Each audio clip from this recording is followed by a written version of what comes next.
우리 이렇게 한번 인사할까요? 앞뒤좌우로. 성도님 얼굴을 보니 봄날의 햇볕 같습니다. 이렇게 한번 인사하겠습니다. 시작. 성도님 얼굴을 보니 봄날의 햇볕 같습니다. 아멘. 날마다 많은 사람들에게 주 예수 그리스도 안에 있는 은혜와 또 사랑을 풍성하게 나눠주는 복의 통로들이 되시기를 주님의 이름으로 축복합니다. 이런 재미있는 이야기가 하나 있습니다. 어느 날 돼지떼들이 법원에 몰려가서 고소를 했대요. 뭘로 고소를 했는가? 사람들을 향해 가지고 명예훼손으로 고소를 했다는 거예요. 명예훼손으로. 왜 명예훼손으로 고소를 했는가 했더니요, 돼지들이 기분 나쁘다는 거예요. 여러분, 사람들이 뭘 많이 먹으면은요, 뭐처럼 먹는다고요? 돼지처럼 먹는다.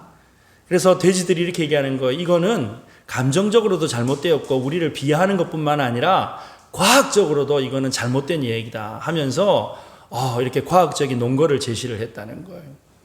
여러분, 실제로요, 돼지가 음식을 먹을 때요, 자기 위에 이 부피에 70% 정도 들어오면 음식을 쳐다보지도 않는데요. 쳐다보지도. 그런 기능들이 있다는 거예요. 그런데 여러분, 사람은 어떻습니까? 사람은요, 자기 위 용량의 2배 이상도 먹는데요. 2배 이상도. 여러분, 요즘 보니까요, 하다 돈 벌려고요, 사람이 먹을 수 없는 엄청나게 많은 양까지 먹는 것을 자랑하면서 대단하다고 인터넷에 먹방까지 하는 게 인간이잖아요. 여러분, 그런 면에서 돼지가 얼마나 절제를 잘하는지 몰라요. 그래서 여러분, 사실은 돼지처럼 먹는다라고 하는 말 해서는 안 되고요, 어떻게 그렇게 사람처럼 먹어 제끼냐 이렇게 얘기를 해야 되는 거예요. 네. 여러분, 돼지만 절제를 잘하는 것이 아니고요, 하나님께서 창조하신 모든 이 피조세계의 동물들이요, 먹는 것은 딱 절제를 해요. 여러분, 동물의 왕국 같은 거 보면 사자가 막 언제나 항상 이렇게 초식 동물들 먹이감 보면 막 달라드는 것 같잖아요. 여러분, 이 사자는요, 배가 고프기 전에는요, 배가 고프기 전에는 눈앞에 아무리 사슴이나 뭐가 왔다 갔다 해도 쳐다보지도 않는다는 거예요. 딱 배고프면 그냥 먹을 만치만 먹는다는 거예요. 그런데 여러분, 인간은 어떻습니까? 배가 불러서 곧 터질 지경이 됐는데도 끊임없이 먹을 것을 찾아요. 먹을 것을 찾아요. 여러분, 탐심과 탐욕으로 가득 차서 자기 통제가 안 된다라고 하는 것은요, 스스로 만물의 영장이라고 하는 인간밖에 없다는 것입니다. 여러분, 오늘 우리가 살아가는 이 시대는 어떤 면에서 모든 것들이 풍요롭고 또 당신의 마음대로, 마음의 욕심대로 마음껏 채워보십시오, 이것이 이 시대의 정신인 그런 시대를 우리는 살아가고 있었어요. 그런데 이 코로나19 사태를 맞이하면서 어쩔 수 없이 절제해야 되는 그런 시대를 우리가 살아가고 있잖아요. 여러분, 이제 무서워가지고 독감 예방주사도 못 먹겠더라고요. 절제할 수밖에 없어요. 그러니까 사람 만나는 것도 절제하고 또 먹는 것도 절제하고, 이렇게 스스로 절제하지 않으면 살 수 없는 그런 시대를 우리는 맞이하게 된 것입니다. 문제는 이 절제라고 하는 것이 우리가 지난 시간에 살펴본 것처럼 내 마음대로 잘 됩니까? 안 됩니까? 안 돼요. 안 돼요. 여러분, 왜 내 마음대로 안 될까요? 예레미야 선지자의 말씀처럼 만물 가운데 가장 부패한 것이 우리의 마음이기 때문에 내 마음대로 안 될 수밖에 없는 거예요. 여러분, 절제는 성령의 열매인 동시에 우리에게 주시는 놀라운 성령님의 선물인 줄로 믿으시기를 바랍니다. 여러분, 지난주의 내용을 한번 복습해 볼까요? 이 절제라고 하는 말의 원어의 뜻이 여러분, 무엇에 어떠한 힘 안에 있다, 어떤 통제 안에 있다라고 하는 뜻이라 그랬잖아요. 그래서 이 절제라고 하는 것은요, 하나님의 통치 안에 있는 상태, 하나님의 말씀의 다스림 안에 있는 상태, 바로 이것이 절제라고 하는 것이지요. 여러분, 절제라고 하는 것은 내가 절제할 수 있는 어떤 능력이 탁월해가지고 내 의지로 스스로 조절하는 능력을 말하는 것이 아닙니다. 성경에서 말씀하고 있는 절제는 통치자 되시는 하나님의 은혜 안에 거하는 상태가 되어질 때 비로소 성령의 열매인 절제를 맺을 수 있다는 것입니다. 자, 그렇다면 지난주에 이어서 구체적으로 어떻게 이 절제를 위해서 우리의 삶 가운데 실천해야 될 것인가? 첫 번째로 절제를 위한 매일매일의 훈련이 필요하다는 거예요. 훈련.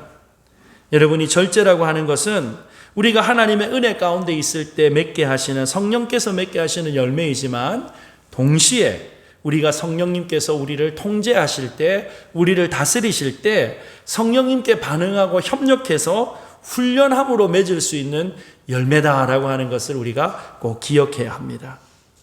디모데전서 4장 7절 말씀 보면 망령되고 허탄한 신화를 버리고 경건에 이르도록 내 자신을 연단하라 이렇게 말씀해요. 그런데 이전 성경에 보니까 오직 경건에 이르기를 연습하라. 이 연습이라고 하는 말이요, 훈련하라라고 하는 말과 똑같은 단어를 사용하고 있어요. 그런데 여러분, 특별히 요즘에 젊은 사람들에게 제일 싫은 단어가 뭐냐면 훈련이라는 단어, 훈련이라고 하는 단어. 모든 것들이 자기중심적이에요. 자기중심적. 여러분, 요즘 시대 사람들의 시대 정신들은요, 훈련 필요 없다는 거예요. 그래서 당신이 하고 싶은 대로, 당신의 마음에 만족이 되는 대로, 당신이 요구대로 다 이루어지는 것. 여러분, 그게 시대 정신 아니겠어요? 그러다 보니까 여러분, 철저하게 자기중심적인 이 시대 정신 속에서 매몰되어서 살아가다 보니까 신앙생활도요, 자기중심적으로 하게 되어졌어요. 자기중심적으로. 여러분, 하나님 앞에 우리가 모여서 드리는 예배도 여러분 어느 순간인가 자기만족, 자기감동, 자기중심으로 여러분 변질되어져 버린 것은 아닐까요? 여러분, 레위기에 하나님 앞에 나아가는 이 제사의 과정들을 보면 제물을 준비해서 제물을 죽이고 장만하는 일들을 누가 할까요? 제물 가지고 오는 사람이 할까요? 제사장이 할까요? 여러분, 제물 가지고 오는 사람이에요. 제물 가지고 오는 사람이. 제사장이 하는 일은요, 제단에 피 뿌리는 것밖에 없어요. 나머지는 다 제물을 가지고 하나님 앞에 나오는 제사하는 사람, 오늘 말로 바꾸면 예배하는 사람이 다 준비해야 되는 거예요. 무슨 뜻입니까?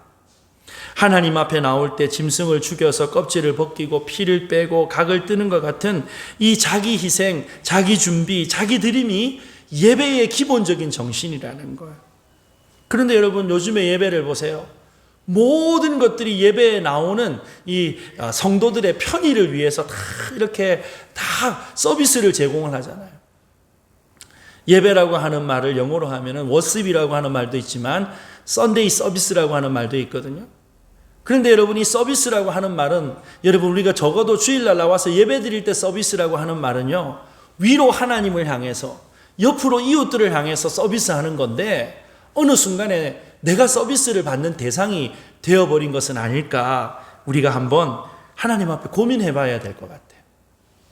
여러분, 특별히 부모 세대인 우리 부모님들까지는요, 정말 신앙생활 하면서 받은 바 구원의 은혜에 감동을 했어. 또 이 하나님의 은혜 어떻게 갚을 것인가, 내게 주신 은혜를 어떻게 보답할까. 그래서 몸된 교회 위해서 희생하는 거, 수고하는 거 당연한 줄로 알고 기쁨으로 섬겼어요. 기쁨으로. 그런데 여러분, 우리 다음 세대는 과연 그럴까요? 뭔가 드려본 적이 없어요. 교회에 오면 모든 것들을 다 받았던 세대예요. 그러니까 모든 것들이 다 풍족해가지고 여러분, 뭔가 하나님 앞에 드려본 것이 없고 하나님 앞에 신앙생활을 위해서 절제해본 것도 없고 헌신해본 것도 없는 거예요. 코로나 사태 이후에 한국교회 다음 세대의 위기는요, 이제 현실이 되고 말았어요. 주일학교가 이제 더 이상 모이지를 않아요.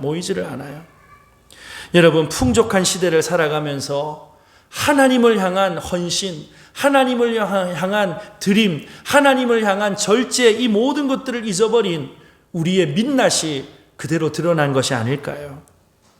한국교회가 100년 안 되는 짧은 역사 가운데 전무후무한 부흥을 경험했다라고 자부해왔습니다. 그런데 여러분, 이 코로나 위기 앞에서 이것이 그저 껍데기에 불과했다라고 하는 것이 증명되어져 버렸어요. 속이 텅텅 비어서 눈에 보이지 않는 바이러스 앞에서도 꼼짝 못하는 것이 우리의 영적인 체력이요, 우리의 현실이라는 것입니다. 사랑하는 여러분, 다시 하나님의 말씀의 은혜로 돌아가야 해요. 하나님의 말씀의 다스림 안으로 돌아가야 돼요. 하나님의 말씀이 우리 안에 충만케 되어져서 그 말씀에 순종하는 법을 다시 배워야 할 때를 만나게 된 줄로 믿으시기를 바랍니다. 여러분, 사실 우리가 왜 변화되지 않는가, 우리가 잘 절제하지 못하는 이유가 어디 있을까요? 여러분, 하나님의 말씀에 다스림을 받지 못하기 때문이죠. 왜 하나님의 말씀에 다스림을 받지 못할까요? 하나님의 말씀을 모르기 때문이에요. 하나님 말씀을 모르기 때문이에요. 여러분, 하나님의 말씀을 배우려고 하지도 않고 들으려고 하지 않고 하나님 말씀을 가지고 묵상하려고 하지도 않는데 어떻게 그 말씀이 우리 안에 충만케 채워져서 말씀의 다스림을 받는 삶을 살아갈 수 있단 말입니까? 여러분, 다른 무엇보다도 하나님 말씀을 잘 듣는 복된 저와 여러분들이 되시기를 주님의 이름으로 축복합니다. 여러분, 신앙이라고 하는 것은요, 듣는 것으로부터 시작되어지는 것이죠. 하나님의 말씀을 들어서 이 말씀이 우리의 이 부패한 심령 가운데 채워지면 우리의 이 부패한 심령에 새로운 생명의 역사가 일어나게 되는 것 아니겠습니까? 이를 위해서 하나님의 말씀으로 날마다 우리의 마음을 채워야 하는 줄로 믿으시기를 바랍니다. 우리의 어두운 심령에 빛 대신 하나님의 말씀을 통한 은혜의 빛이 임해야만 그 말씀이 우리를 다시 살리고 우리의 모든 죄악된 것들을 끊어내고 하나님께서 기뻐하시는 복된 인생 삼아 주실 줄로 믿으시기를 바랍니다. 여러분, 이 일을 위해서요, 우리가 날마다 이 경건에 이르는 훈련, 연습을 해야 되는 거예요. 여러분, 훈련은 어떻게 하는 건 줄 아세요? 훈련은요, 반복하는 거예요. 반복하는 거. 끊임없이 반복하는 거. 어제 한번 하나님의 말씀의 은혜를 받았다고 오늘 건너뛰면 안 된다는 거예요. 여러분, 어떤 면에서 여러분 성경을 읽어보면 창세기부터 요한계시록까지가 그 말씀이 그 말씀인 것 같이 느껴질 때도 있잖아요. 그런데 여러분, 그 단계를 지나야 돼요. 그 말씀이 그 말씀인 것 같다라고 하는 선입견에 사로잡히면 아침마다 새로운 하나님의 말씀의 이 꿀송이와 같은 은혜를 경험하지 못하는 것입니다. 어제 말씀이 오늘 말씀 같고 오늘 말씀이 내일 말씀 같고 그러한 상황 가운데 있다 할지라도 꾸준히 하나님의 말씀 앞에 서는 연습을 하는 거예요. 하나님 말씀을 듣는 거예요. 하나님 말씀 읽는 거예요. 그리고 하나님 말씀을 묵상하고 암송할 때 어느 순간인가 이 하나님의 말씀이 영적인 양분이 되어져서 우리 안에 역사함으로 모든 경건치 못한 것들을 끊어버리고 죄악을 이기고 세상을 이길 수 있는 능력을 이 하나님의 말씀으로부터 누리게 될 줄로 믿으시기를 바랍니다. 자, 그러면 이런 말씀을 통한 훈련 우리가 제대로 받으려면요, 두 번째로 목표가 분명해야 된다는 거예요. 뭐가 분명해야 된다고요? 목표가 분명해야 돼요. 여러분, 절제해야 되는 이유는요, 목표가 있기 때문이에요. 목표가. 고린도전서 9장 25절 말씀 제가 읽겠습니다. 이기기를 다투는 자마다 모든 일에 절제하나니 저희는 썩을 면류관을 얻고자 하되 우리는 썩지 아니할 것을 얻고자 하노라. 여러분, 이 올림픽에 나가는 운동선수들 보세요. 특별히 여러분, 이 체중에 한계가 있는 체급별 경기를 하는 이 선수들은 보면요, 여러분, 운동 하면서요, 물도 마시지 않고 소금기도 접속도 하지 않고 탄수화물 끊어버리고 얼마나 철저하게 자기 관리하는지 몰라요. 여러분, 중요한 시험 앞두고 있는 수험생들 보십시오. TV 볼 거 다 보고 여러분 잠잘 거 다 자고 먹을 거 다 먹으면서 시험 준비할 수 있던가요? 시험 준비 못하죠.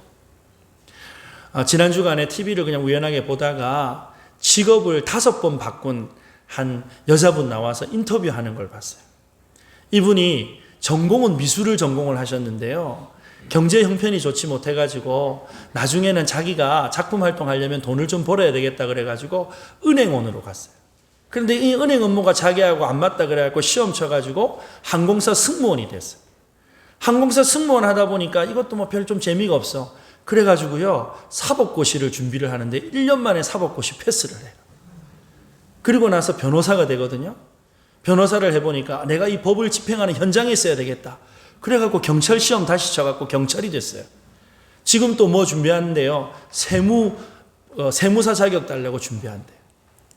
하루에 몇 시간 공부했습니까? 했더니요, 16시간 공부했대요. 16시간. 대단하지요? 한 가지 목표를 이루기 위해서 집중을 하니까 먹는 거, 나중에는 밥 먹는 시간이 아깝더라는 거예요. 밥 먹는 시간.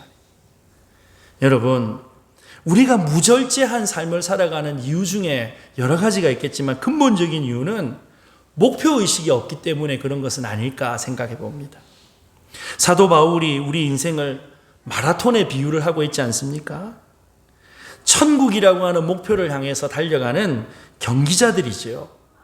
이 결승점에 낙오하지 않고 우수한 성적으로 들어가기 위해서 모든 거추장스러운 것들을 다 버린다는 것.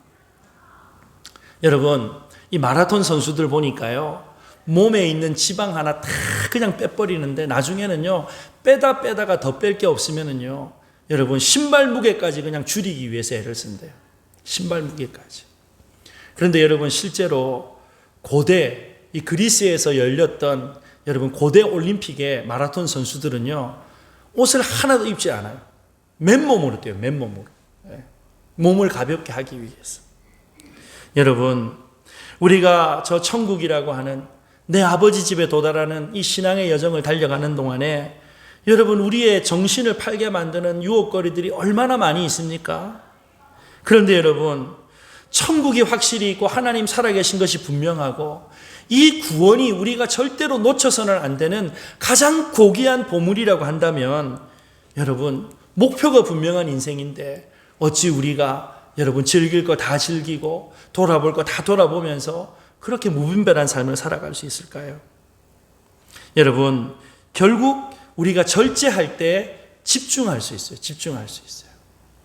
여러분, 지금도 낮이 되면 이렇게 태양빛이 막 이렇게 비춰오잖아요. 그런데 여러분, 아무리 태양빛이 비춘다 할지라도요, 여러분, 돋보기로 모으면 그것이 불을 일으킬 수 있는 그러한 어떤 화력이 되어지는 거예요. 모으지 않으면 에너지원으로 쓸 수가 없어요. 아이들의 심리를 연구하는 여러 가지 실험 가운데 마시멜로우 실험이라고 하는 게 있어요. 마시멜로우 실험. 이게 뭐냐면 아이들이 절제력을 하는 이 절제력과 아이들의 학업 능력을 이렇게 테스트를 해보는 그런 시험입니다. 이 맛있는 과자를 앞에 놔두고는요, 5분 동안 먹지 못하게 하는 거예요. 그런데 아무도 보는 사람이 없어요. 대신 참으면 2배를 준다는 거예요. 참으면 2배를 준다. 그런데요, 아이들이 2부류로 딱 나눠지더라는 거예요. 아무도 보지 못하니까, 아무도 보는 사람 없으니까 참지 못하고 그냥 그 과자를 얼른 먹어버리는 아이들이 태반이었어요. 그런데 끝까지 절제하고 참는 애들이 있더라는 거예요. 독한 애들이죠. 그런데 여러분, 이 아이들을 대상으로 해서 학업 성취도를 조사를 해보니까요, 여러분, 눈앞에 먹을 게 있으면 아주 맛있는 거, 자기가 좋아하는 거 얼른 먹어버리는 애들이 공부 잘했을까요? 끝까지 참는 아이들, 기준, 약속을 지키면서 참는 애들이 공부 잘했을까요? 네, 잘 참는 애들이 공부도 잘하더라는 거죠. 여러분, 목표가 있으면 절제할 수 있고 이 절제하는 과정 가운데 집중력이 생기게 되는 거예요.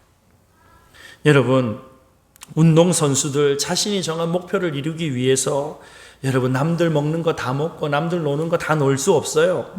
여러분, 절제하잖아요. 여러분, 사도 바울이 그리스도인의 삶을 끊임없이 경기장에서 달리게 하는 사람들로 비유하는 이유가 무엇입니까? 특별히 여러분, 25절 말씀을 보니까 이기기를 다투는 자마다 모든 일에 절제한다라고 말씀하고 있어요. 사랑하는 여러분, 영광스러운 그날, 우리 주님께서 오시는 그날 장차받게 될 영광의 면류관을 바라보면서 날마다 우리 자신을 쳐서 복종함으로 절제의 열매를 맺는 복된 저와 여러분들이 되시기를 주님의 이름으로 축복합니다. 자, 그러면 이제 이 절제를 우리의 삶에 구체적인 어느 영역에서 이 절제의 열매를 훈련하고 맺어야 될 것인가? 첫 번째, 절제의 열매를 맺어야 될 영역 첫 번째는요, 감정의 영역에서 절제의 열매를 맺을 수 있어야 하는 거예요. 여러분, 오늘 우리가 살아가는 이 시대가요, 감정이 통제가 안 되는 시대예요. 감정이 통제가 안 되는 시대. 어제 뉴스를 보니까 지금 국정감사하는데 한 상임위원회에서 마지막 1분 발언권을 두고요, 싸움을 하는데 왜 그러는지 모르겠어요. 60 넘은 분들이 싸움을 하는데요. 꼭 싸울 때 보니까 유치원 애들 싸우는 것처럼 싸우더라고요. 하는 말이면 나이도 어린 게 이러면서 한대 박아볼까 막 이러는데, 여러분 전국에 여러분 뉴스로 지금 중계가 되고 있는데도 싸우는 거예요. 왜 그럴까요? 감정을 컨트롤하지 못할 때. 지난주에도 살펴봤지만 잠언 25장 28절 말씀에 자기의 마음을 제어하지 아니하는 자는 성읍이 무너지고 성벽이 없는 것과 같다라고 말씀을 해요. 여러분 성읍이 무너지고 성벽이 없는데 다른 거 아무리 잘한들 무슨 소용이 있겠어요? 여러분 요즘에 사회적으로 문제가 되어지는 것, 사이코패스, 소시오패스라고 하는 얘기 들어보셨죠? 여러분 이 사이코패스, 소시오패스 공통점이 있는데, 우리 인간에게 있는 여러 기능 가운데 어떤 기능이 마비가 되어버리면 사이코패스나 소시오패스가 돼요. 어떤 기능이 마비되어버리면 그렇게 될까요? 소통하는 감정의 기능이 마비가 되어버리면 사이코패스나 소시오패스가 된대요. 여러분 이 감정을 조절하지 못한다는 것 큰 문제예요. 특별히 여러분 경상도 남자들 욱하는 게 있잖아요. 욱하는 게. 여러분 욱하는 게 부끄러우니까 여러분 한번 욱하고 나서 자기를 합리화하기 위해서, 변호하기 위해서 하는 말이 뭐죠? 그래도 나는 뒤끝은 없다. 여러분 그 말이 사실 더 나빠요. 왜 더 나쁜 줄 아세요? 자기가 수류탄 빵 던져가지고 그 수류탄, 분노라고 하는 수류탄 맞은 사람들은 수많은 사람들이 막 가슴에 상처나고 머리가 터지고 막 아파 죽겠는데 나는 뒤끝은 없어 이러고 가버리는 거예요. 여러분 이 울컥증이라고 하는 증세가 있대요. 이 울컥증이라고 하는 게 분노 조절 장애라고 하는 거죠. 여러분 어느 순간 분노를 참지 못해서 우리 사회에 얼마나 많은 사건과 사고들이 일어납니까? 멀쩡한 사람이요, 운전대만 잡으면 이상해지더라고요. 운전대만 잡으면. 평소에 그렇게 그 교양이 있고 참 그렇게 나긋나긋하게 말씀하시던 어떤 여자 집사님이 운전대를 잡았는데요, 깜빡이 안 켜고 자기 앞에 끼어들었다는 거예요. 그랬더니 옆에 목사님이 타고 계신데 그냥 막 입에서 그냥 튀어나오는 거예요. 우리 교인은 아니고요. 제가 전에 교회에 있을 때 섬겼던 교구의 한 집사님이 그러셨어요. 깜짝 놀랐어요. 깜짝 놀랐어요. 여러분 이 분노를 표현하는 것, 여러분 성경에서 금지하는 조항일까요? 분노를 표현하는 것. 여러분 어떻게 생각하세요? 분노를 표현하는 것 옳습니까? 잘못됐습니까? 다수결로 할까요? 여러분 에베소 4장 26절에 분을 내어도 죄를 짓지 말며 해가 지도록 분을 품지 말라라고 말씀을 해요. 자 여기 보면 분명한 하나의 근거로, 하나의 전제를 얘기하는데 분을 내지 말라고 말씀을 하고 있어요? 아니요. 분 낼 수 있대요. 어떤 면에서 화가 나면 화를 내는 것이 아주 자연스럽고 당연한 일이라는 거예요. 그런데 분을 낼 수는 있지만 이 분냄이 죄가 되도록 연결되어지는 것까지는 막아야 된다는 거예요. 하나님께서 우리에게 감정을 주셨어요. 감정을 주셨어요. 화가 날 수 있어요. 그런데 여러분 이 화가 성령의 열매로 하나님의 말씀의 다스림 가운데 들어가서 절제되어지지 않으면 곧바로 범죄로 연결되어진다는데 심각성이 있다는 것이죠. 여러분 분노가 잘 흘러갈 수 있는 통로를 만들어주는 것, 바로 이게 절제라고 하는 것입니다. 자 여러분 우리가 이 급작스러운 이 분노가 팍 터져 나와가지고 여러 사람에게 상처를 주기 전에 여러분 한 가지 팁을 말씀을 드리고 싶은 게 있는데요, 화가 났으면 화가 났다고 하는 표시를 하는 게 중요해요.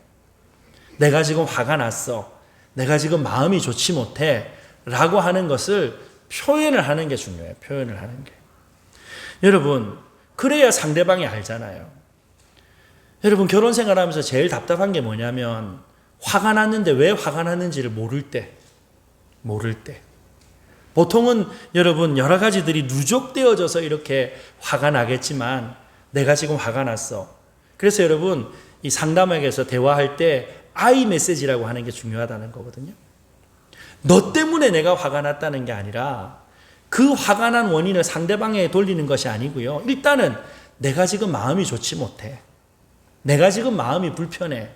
그 화가 나 있는 내 자신의 상태를 있는 그대로 진술하라는 거예요. 진술하라는 거예요. 여러분, 될 수 있으면 분노를 만들어내는 상황을 피할 수 있으면 제일 좋겠지요. 그런데 여러분, 이 분노의 에너지가 여러분 우리 가운데 터져 나올 수밖에 없는 수많은 스위치들이 우리 주변에 깔려 있다는 거예요. 스위치들이. 여러분, 이 분노가 행동에 옮겨지는 순간 감정이 개입되어지기 때문에 통제를 할 수가 없는 거예요. 여러분, 화가 일어날 때 가장 좋은 방법이 한 가지 있습니다. 뭔 줄 아세요? 화가 확 일어날 때 깊은 심호흡을 하시면 돼요. 깊은 심호흡. 숨을 들이쉬고 내쉬고 숨을 들이쉬고 내쉬고 한 서너 번만 반복하면 된대. 그런데 숨을 들이쉴 때 10가지 세면서 들이쉬래요. 10가지 세면서. 내뱉을 때 10가지 세면서. 아니 목사님 지금 열받아 죽겠는데 그럴 새가 어디 있습니까? 한번 해보시라니까요. 일단 한번 한숨부터 한번 후 하고 내쉬는 거예요. 우리 한번 훈련해 볼까요? 반복해야 된다 그랬으니까. 자, 제가 10셀 동안 여러분 숨을 들이쉬는 거예요. 한번 들이쉽니다. 시작. 하나, 둘, 셋, 넷, 다섯, 여섯, 일곱, 여덟, 아홉, 열. 자, 이번에 내쉽니다. 시작. 하나, 둘, 셋, 넷, 다섯, 여섯, 일곱, 여덟, 아홉, 열. 아이고, 다섯도 세기 전에 그냥 숨 다 들이쉬고 폐활량이 짧는 거예요. 여러분, 소위 말해서 이 감정의 호흡의 주기를 우리가 확장시켜야 돼요. 감정의 호흡의 주기. 그래서 누군가 우리를 자극하잖아요. 그러면 하고 숨 들이쉬는 거예요. 왜? 여러분, 숨을 들이쉬는 동안 입을 열 수 있어요, 없어요? 숨을 들이쉬는 동안은 입을 못 열어요. 그죠? 그러니까 누군가 옆에서 막 떠들면 그냥 그 사람 들으라고 그냥 숨쉬기를 하세요. 그냥 확 들이쉬세요. 그럼 그동안은 내가 입을 닫을 수 있으니까. 그리고 나서 여러분 또 후 하고 숨을 내쉬어요. 여러분 후 하고 숨 내쉬는 동안 말할 수 있어요, 없어요? 뭐 할 수는 있겠지만 여러분 지금 숨을 먼저 쉬어야 되는데. 그죠? 여러분 그렇게 한 10초에서 20초 정도 지나면요. 일단 내 마음이 평정화가 되어지는 거예요. 그 사람은 열을 받아 있을지 몰라도 일단 나는 마음이 평정화가 되어지니까 적어도 그 상황을 다툴 수밖에 없는 두 사람 중에 한 사람이라도 객관화가 되어지면 여러분이 화라고 하는 분노라고 하는 불길이 여러분 더 이상 확산되는 것은 막을 수 있지 않겠어요? 이런 훈련이 필요하다는 거예요. 훈련이. 여러분 우리의 마음을 하나님께서 다스려 주셔야 합니다. 성령님께서 우리를 다스려 주셔야 합니다. 그런데 성령께서 우리를 다스려 주실 때 이 감정의 영역에 우리의 훈련이 필요하다는 거예요. 숨쉬기 훈련도 필요하고 그 사람의 마음을 읽어주는 훈련도 필요하고 여러 가지 훈련이 필요한 거예요. 여러분 누군가 화를 내고 확 이렇게 성을 내잖아요. 그럼 이렇게 물어주세요. 왜 그렇게 화가 나셨어요? 여러분 보통 누가 나한테 소리 빽 지르면 뭐라 그럽니까? 나한테 화 그러는데 하고 같이 소리를 빽 질러버리잖아요. 같이 소리를 지르면요. 사실 이 상대방이 화난 건 나 때문은 아닌데 내가 소리를 지르니까요. 공격의 방향이 어디로 딱 전환이 돼요? 나한테로 전환이 되는 거예요. 그러니까 화를 내서 소리를 빽 지르면요. 옆에 가서 이렇게 손을 지그시 잡아주면서 무슨 일 있나? 놀랬다. 아 떨어졌다 아이가. 이렇게 한마디만 해주시면요. 살 녹는 거예요. 여러분 우리 감정을 다스리는 데 있어서 지혜롭게 훈련할 수 있는 지혜로운 사람들이 다 되시기를 바랍니다. 두 번째로 여러분 이 절제의 열매를 맺어야 될 영역이요. 우리의 입술이에요. 입술. 여러분 우리가 살아가는 시대에 떼놓고 살 수 없는 것이 이 컴퓨터 인터넷이지요. 그런데 여러분 인터넷에 들어가 보면 소위 여러분 뭐 페이스북이나 뭐 인스타그램이나 트위터 뭐 이런 것들이 많이 있는데 이런 것들을 SNS라고 하거든요. 소셜 네트워크 시스템이라고 얘기를 하는데요. 여기 들어가 보면 위험한 것이 하나가 있어요. 뭐냐 하면 자기 말만 한다. 자기 말만. 자기 주장만 한다. 얼마 전에 60대 초반 선배님 두 분이 의절을 하셨어요. 의절을. 다시는 안 본다 이래 된 거예요. 다시는 안 본다. 왜 저렇게 평생을 친구로 지내오신 분이 의절하셨을까? 왜 저렇게 그냥 다시는 안 본다 하셨을까? 여러분, 그저 우리나라에서 일어나고 있는 한 가지 사건에 대한 관점이 달랐기 때문에. 관점이 달랐기 때문에. 여러분, 우리가 신문을 봐도 일어나는 한 사건에 대해 가지고 여러분 논조가 다 달라요. 다 달라요. 그런데 여러분, 내가 그 사건을 바라보는 관점만이 옳다라고 우리가 어떻게 주장할 수 있겠어요? 그죠? 여러분, 멀쩡한 사람들도요, 인터넷에만 들어오면 감정 절제가 안 돼가지고 막말을 해요, 막말을. 여러분, 진짜 말이 많은 시대를 우리가 살아가고 있잖아요. 평상시에 대화도 있지만 인터넷을 통해서 뭐 또 카카오톡이나 이런 걸 통해서도 우리가 매일매일 말을 하는 존재인데, 이 말을 하는 것에 있어서 우리가 절제가 안 돼가지고 여러분 얼마나 많은 낭패를 우리가 봅니까? 여러분, 우리가 살아가는 이 시대에 말이 너무 많아서 사람들을 죽이기도 하고 상처 입히기도 하고 쓰러뜨리기도 하는 이 말이 많은 시대를 우리가 살아가고 있어요. 여러분, 이런 시대에 그리스도인 우리들이 어떻게 해야 될까요? 침묵하는 법을 배워야 하는 거예요. 말의 절제를 배워야 하는 거예요. 여러분, 왜 할 말이 없겠어요? 왜 할 말이 없겠어요? 예? 여러분, 친한 친구가 있는데 여러분, 두 친구 중에 한 친구를 여러분 평생 가야 된다면 어떤 친구를 평생 가는 친구로 둘지 한번 생각해 보세요. 한 친구는 굉장히 똑똑해요. 굉장히 똑똑해요. 돈도 많아요. 그런데 입만 열면 항상 옳은 말만 해요. 옳은 말만. 또 한 친구가 있어요. 말도 잘 못해. 가진 것도 별로 없어. 그런데 그 친구는 항상 내 편이 되죠. 항상 다가가서 위로하는 말을 해줘. 여러분, 어떤 친구 옆에 두고 싶으세요? 그래도 돈이 최고니까 좀 옳은 말 해도 네? 여러분, 사람은요 누구나 따뜻한 사람 가까이 하고 싶다. 마음이 푸근한 사람 같이 하고 싶다. 옳은 말을 하는 게 옳은데, 네 말은 옳은데 내 가슴은 안 열린다는 거 아니겠어요? 여러분, 입을 닫는다고 해서 의사소통 못하는 것 아닙니다. 우리의 입을 닫을 수 있지만 마음은 얼마든지 열 수 있어요. 따뜻한 눈빛으로, 사랑의 격려의 어떤 손짓으로 우리가 그들을 위로해 줄 수 있는 거 아니겠어요? 요즘 보니까요, 다 그냥 이렇게 가시가 돋쳐 있어요. 다 지금 힘드니까 가시가 돋쳐 있어요. 여러분, 이럴 때일수록요, 다독거려줘요. 사랑의 스킨십이 필요해요. 그런데 남의 집 아내, 남의 집 남편한테 스킨십 하시면 큰일 나고요. 네? 가족들끼리 스킨십이 필요해요. 특별히 여러분, 교회 공동체에서 인해교회 우리 사랑하는 모두 영적인 가족들이잖아요. 우리 옆에 계신 분들을 한번 손 한번 잡아주시겠어요? 남자 성도는 남자 성도, 여자 성도는 여자 성도님께 네? 남녀간 손 잡아주면서 이렇게 한번 얘기해 주십시다. 많이 힘들죠? 힘내세요. 제가 기도하고 있어요. 아멘. 이렇게 서로 격려해 주십시다. 우리끼리라도 좀 따뜻해야죠. 우리끼리라도. 여러분, 잠언 말씀에 보면 이 언어 생활, 말에 대한 교훈이 굉장히 많이 나와요. 특별히 여러분, 혀를 다스려야 한다라고 하는 말씀이 얼마나 많이 나옵니까? 잠언 10장 8절, 11절, 13절, 19절을 제가 읽어드리겠습니다.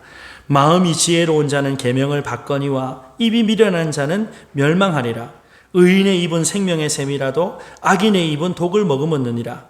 명철한 자의 입술에는 지혜가 있어도 지혜 없는 자의 등을 위하여는 채찍이 있느니라. 제가 이 잠언 10장 13절 말씀 보고요, 얼마나 제가 많이 웃었는지 몰라요.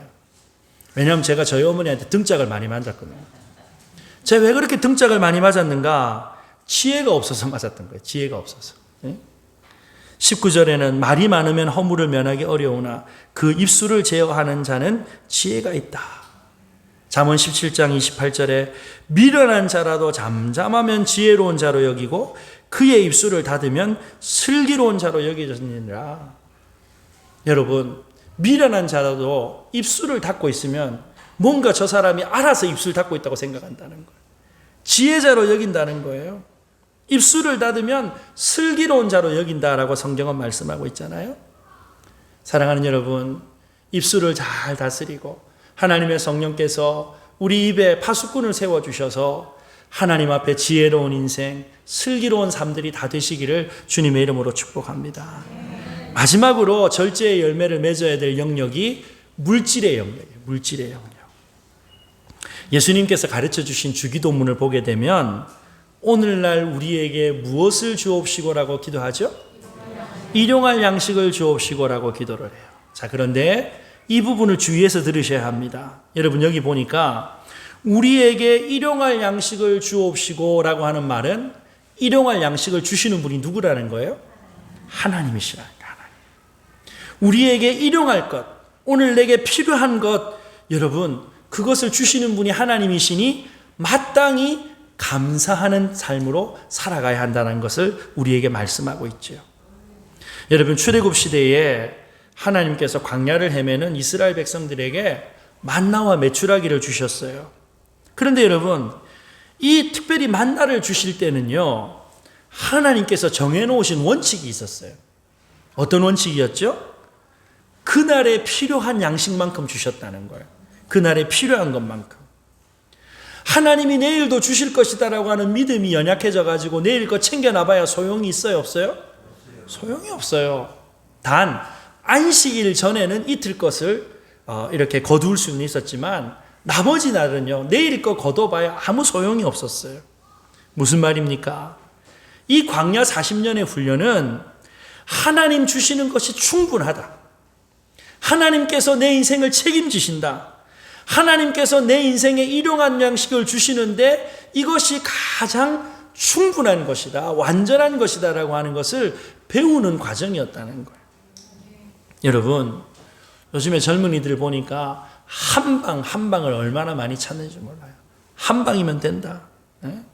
그런데 여러분, 하나님 앞에서의 이 광야의 인생이라고 하는 것은요, 로또 한 방처럼 한 방에 대박 나는 게 아니에요. 매일매일 우리의 필요를 우리의 아버지 되시는 하나님께서 아시고 공급해 주신다라고 하는 것을 매일매일 훈련하는 것, 매일매일 확인하는 것, 바로 이것이 광야 훈련을 통해서 우리에게 주시는 하나님의 메시지였다는 것입니다.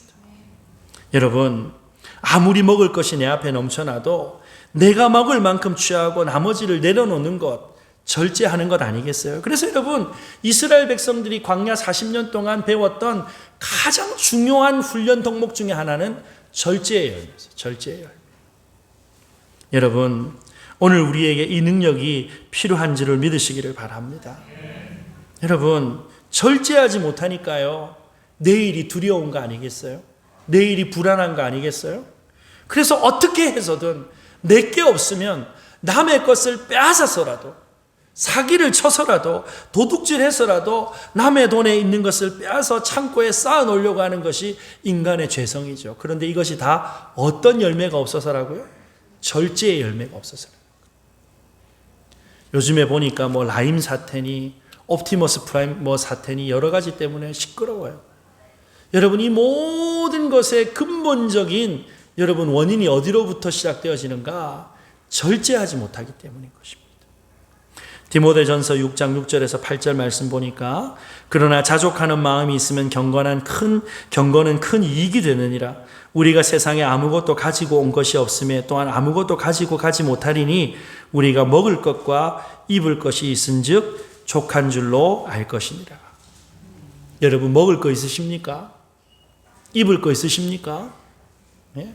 그러면 성경은요, 족한 줄로 여기라 라고 말씀을 합니다. 여러분, 오늘날 우리가 살아가는 이 현대사회의 문제는요, 여러분, 없어서가 문제가 아니에요. 족한 줄로 여기지 못하기 때문에 일어나는 문제 아니겠어요? 족한 줄로 여기지 못하니까요, 절제를 못하는 거예요. 절제를. 족한 줄 모르니까요, 여러분, 절제를 못하니까 범죄 행위로 연결되어질 수밖에 없는 것이지요. 여러분, 이런 면에서 이 땅을 살아가는 모든 그리스도인들은요, 쾌람되어 하나님 앞에서의 삶을 살아가도록 부름받은 줄로 믿으시기를 주님의 이름으로 축복합니다.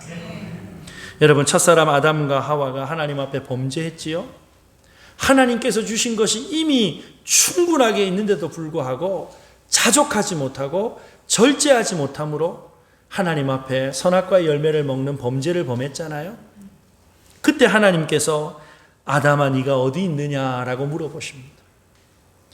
아담이 마땅히 하나님 앞에 서 있기만 했다면, 내가 하나님 앞에 살아가는 존재라고 하는 사실을 잊어버리지만 않았다면 여러분 사단의 유혹 앞에 절제할 수 있었다는 거예요.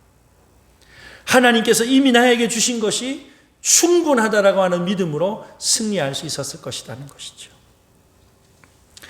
요한 웨슬레라고 하는 한 시대를 깨운 유명한 부흥의 일꾼 목사님이 계십니다. 요한 웨슬레 알고 계실 것인데요. 이 요한 웨슬레의 어머니가 수산나라고 하는 분이세요. 아이들이 굉장히 많았어요. 제가 정확하게 몇 명인지 기억은 안 나는데 하여튼 많았어요. 흥부집 아이들보다 더 많았던 것 같아요. 그런데 이 수산나가 아이들이 잠자리에 들기 전에 여러분 다음과 같은 대화를 매일매일 나눴대요. 어떤 대화를 나눴는가? 어머니 수산나가 아이들에게 묻습니다. 너희는 누구냐라고 물어보면 아이들이 나는 하나님의 자녀입니다 라고 대답을 했대요. 또 묻습니다. 너희는 지금 무슨 일을 하고 있느냐? 아이들이 대답합니다. 우리는 하나님의 위대한 일을 하고 있습니다. 여러분 애들이 너무 많아가지고 가난해가지고 여러분 찢어지게 가난한데 무슨 하나님의 위대한 일이에요? 그런데 그 입 안에 심어주는 거예요. 하나님의 위대한 일을 해가고 있다. 마지막으로 묻습니다. 누가 그 위대한 일을 시켰냐? 아이들이 대답합니다. 하나님이 시키셨습니다. 여러분 어려서부터 하나님께서 부름받은 바 되어진 인생이다. 너희들의 인생은 하나님 앞에 서 있다라고 하는 이 코람데오 하나님 앞에서의 신앙을 그 아이들의 삶 가운데 심어주는 건 아니었겠어요? 사랑하는 여러분, 내가 하나님 앞에 서 있습니다. 하나님께서 내 인생의 주인이십니다. 하나님 모든 것을 아십니다 라고 하는 믿음으로 살아갈 때 우리는 자족하는 믿음과 더불어서 모든 것들을 절제함으로 일체의 삶의 비결을 누릴 수 있는 복된 그리스도인의 삶이 되어질 줄로 믿으시기를 주님의 이름으로 축복합니다. 여러분, 절제라고 하는 것 우리의 능력으로 우리의 본성으로 할 수 없어요. 하나님의 은혜가 필요합니다. 절제가 안 됩니까? 우리의 본성을 거슬려서 마침내 예수님 닮는 삶으로 인도하기 위해서 우리 안에 절제의 열매를 맺게 하시는 하나님의 성령을 날마다 의지하는 저와 여러분들이 되시기를 바랍니다. 성령님을 초대하고 성령님을 의지함으로 예수 그리스도의 장성한 믿음의 분량까지 이르러 주님께서 기뻐하시는 교회, 예수님을 닮아가는 저와 여러분들의 복된 삶이 다 되시기를 주님의 이름으로 축복합니다.